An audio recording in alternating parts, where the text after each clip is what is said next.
হ্যাঁ বলুন, আপনার নাম কি? রহিমা লস্কর। জোরে বলুন। রহিমা লস্কর। রহিমা লস্কর। আপনার বয়স কত? 38। 38। আচ্ছা, রহিমা লস্কর, বয়স 38। ইনি আমার কাছে এসেছেন, মানে এনার সমস্যা হলো হাঁচি হয় 3 বছর ধরে, আর বাম নাকে মাংস গজিয়ে বন্ধ হয়ে গেছে।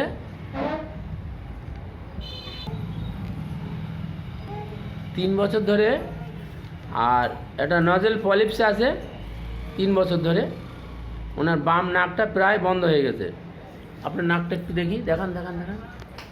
দেখি, এই যে বাম নাকটা প্রায় বন্ধ হয়ে যাচ্ছে ওর ভিতরে, তাই তো? দেখা যাচ্ছে না, লাইট মেরে দেখি।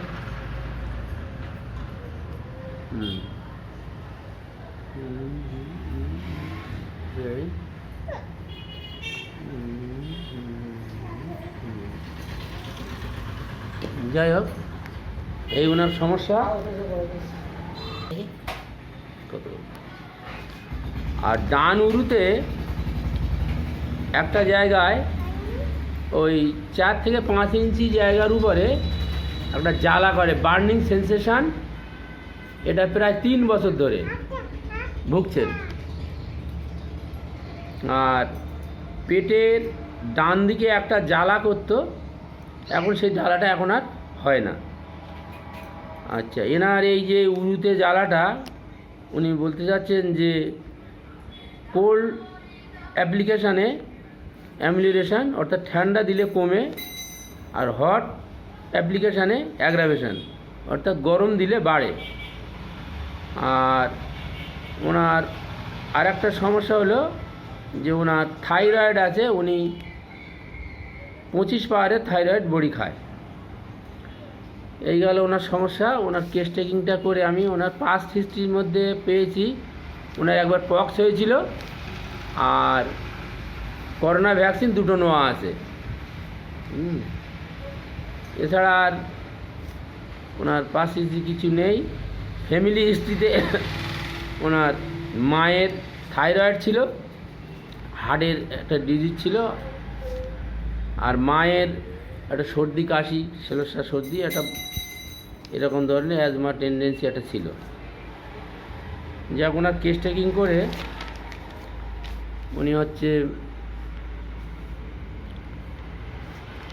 উনি ঠান্ডা গরম দুটোইতে অ্যাম্বিথার্মাল, আর সহজে সর্দি সেলসা লাগে।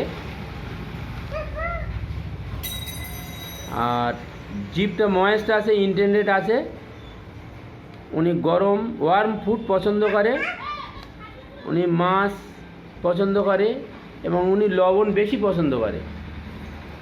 হ্যাঁ, আর ডিজাগ্রির মধ্যে উনি মিল্ক আর মিট এটা আছে উনি।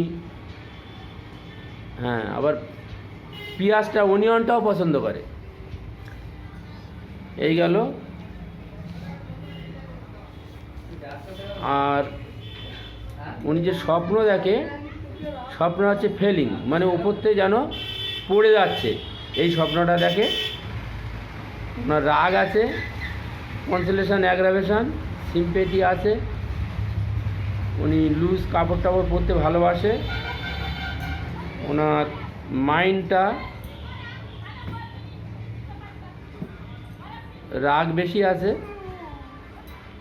মেমোরি উইক আছে, আর একটা ডিউলিশন আছে, এসএসএফবি ডিউলিশন আছে।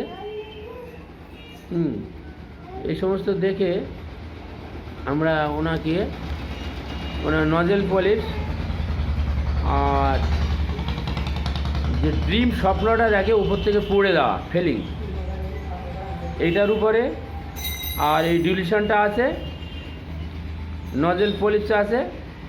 উনি অনিয়ন, পেঁয়াজ খেতে পছন্দ করে, লবণ খেতে পছন্দ করে। এই সমস্ত উপর ভিত্তি করে ওনাকে ফুজা 0/1 দিনে একবার করে খাবার জন্য দেওয়া হলো। আশা করি আস্তে আস্তে সুস্থ হয়ে যাবে।